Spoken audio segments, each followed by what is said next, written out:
And instead of a bolt with wires, we're going to use a metal loop. This is called the armature. Connect our wires and we have a circuit again.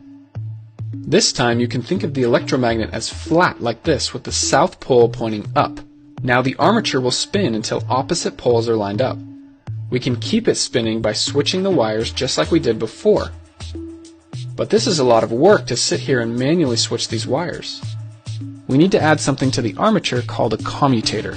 It's a ring with gaps on the opposite sides. The commutator will spin along with the armature. Now we connect the circuit with two brushes on the side. These brushes will slide along as the commutator spins, and they are spring-loaded so that they always maintain contact.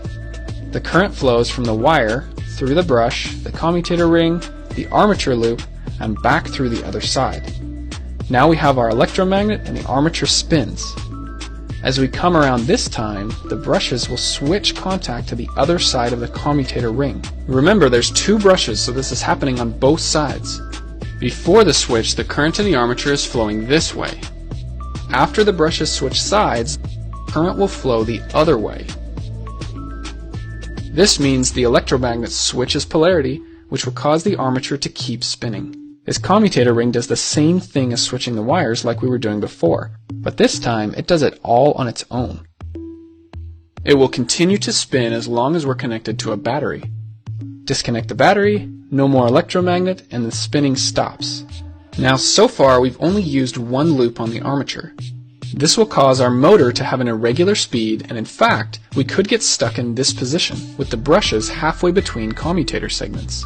What we can do is split the commutator ring and then add another loop. So first, the brushes are in contact with these two commutator segments, which turns on this electromagnet, which causes it to start spinning.